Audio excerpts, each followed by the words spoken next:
with me. Speak, O Lord, in words that we can hear. Open our hearts to your word and plant the light of your grace deep in our hearts. Amen. What must it have been like on that night of nights when the wise men first realized that they were going to follow that star and follow it to some unknown place, not even knowing how long the journey would take? I imagine that one of them was the first to see the star. Maybe he called the others over to confirm his discovery, as we often do when we think we might be having a God sighting. Perhaps they had been waiting for this star for years, hoping against hope that they themselves might get to journey to see this new king. Or maybe it was when they first saw the star that they realized that they would have to follow it. Now, we are all too familiar with the story of the wise men, but when Matthew's Jewish audience first heard this story, they would have been on the edge of their seats. You see, in the Old Testament, God's people really struggled with worshiping the stars. They wanted to figure out their future by looking at the stars instead of trusting in God. So pretty much every reference to star studying in the Old Testament is a negative one. As surely as the Jews knew that shepherds were social outcasts, they also knew that people who studied the stars, like the wise men, were not to be trusted, and they certainly were not of God. But as he often does, this is who God chooses to use. Those whom we think he shouldn't. Those whom we think he couldn't use. So they drop everything, and they journey to see this new king of the Jews, all because of a star.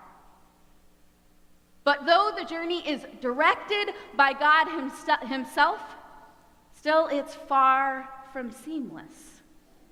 Because you see, the wise men have to stop along the way and ask for directions.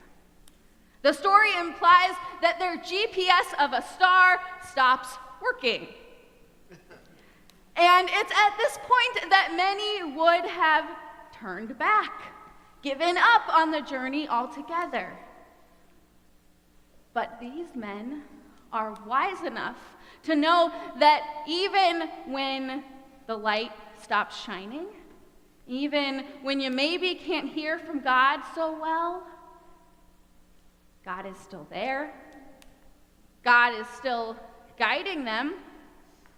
So after asking for those directions, the wise men once again dare to put one foot in front of the other. And just as they do, the star reappears. And when they saw that the star had stopped, they were overwhelmed with joy. This wasn't just a little bit of joy here or there. No, they were overwhelmed with joy.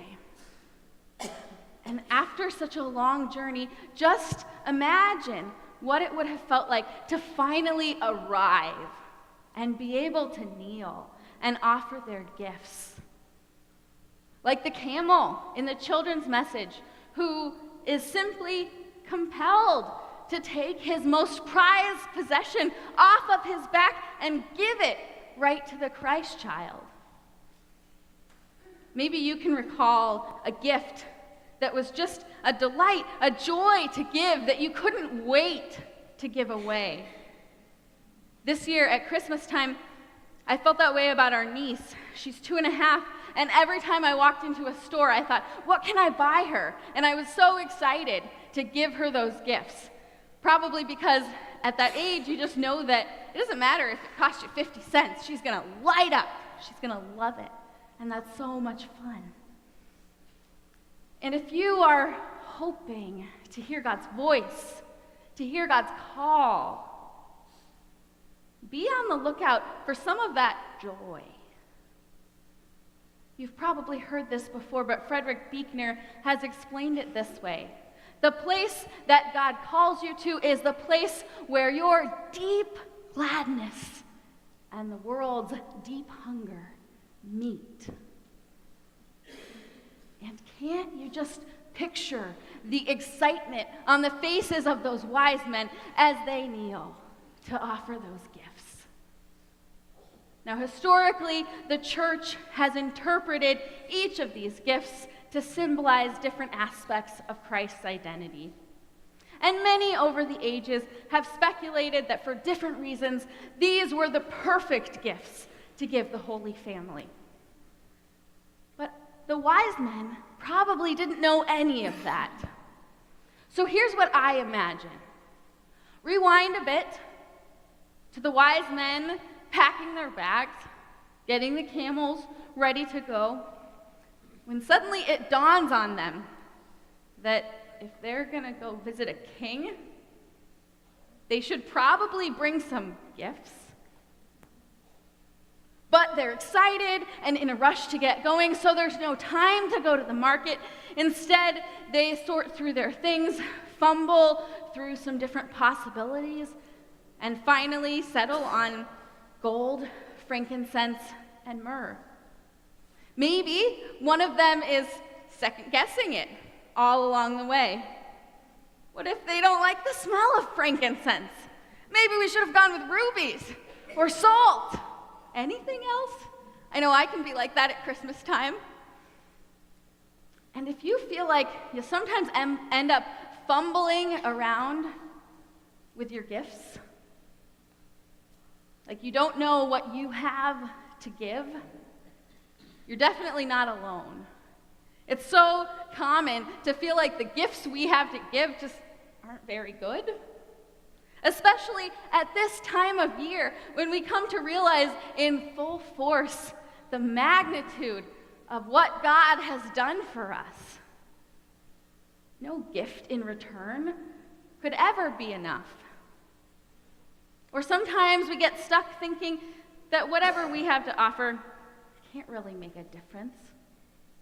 It doesn't matter. Or we start comparing ourselves to others, which you know is never a good road to start walking down. Because when you do that, you so often find yourself just coming up short. But God calls the wise men, Mary, Joseph, the shepherds, everyone in this Christmas story to take steps of faith out into the unknown. And he calls us to do that too. And here's the thing, there can be growing pains when we venture out into new territory, when we start to give something new. For example, let's say you decide to join the choir for the first time, but you're not so sure if you can sing. You're nervous about being able to do it well, but you feel the tug, the call. And so you do it.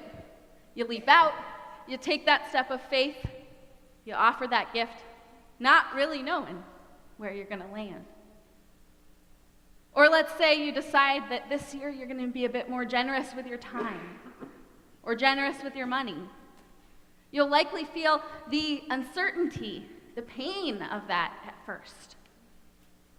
And I want to tell you a personal story about dwelling with God on that growing edge. When I first felt a call to be a pastor, there was one thing that I was completely 100% sure that I never in a million years wanted to do. Can you guess what that thing was? I promise I won't be offended. Tell me what it was. Give a sermon. Yes, 1,000,000 heaven points. I had this deep fear of putting myself out there, of putting words down on paper and then sharing them with the whole world. I was so sure that I could never do it. But the tug was still there, and so I contemplated it, but I didn't quit my classes. Instead, what I did is I just waited until the very last possible moment to take that preaching class. I was so sure that it was going to be the nail in the coffin of the whole pastor thing. Now, obviously it wasn't, but still I was terrified at every step along the way. But what I learned is that whenever God calls us, He always also gives us all that we need for that journey. And today I can't tell you how much life preaching breathes into me. 10 years ago, I didn't know that, but God sure did. And just as it was for the wise men, this road of faith is far from comfortable. God's call to love our whole world just won't let us stay in our comfort zones, because God didn't stay in His comfort zone. Instead, He came to us as a tiny, vulnerable baby. God's call, by its very nature, will take us to places that scare us. But let me tell you, it is so worth it.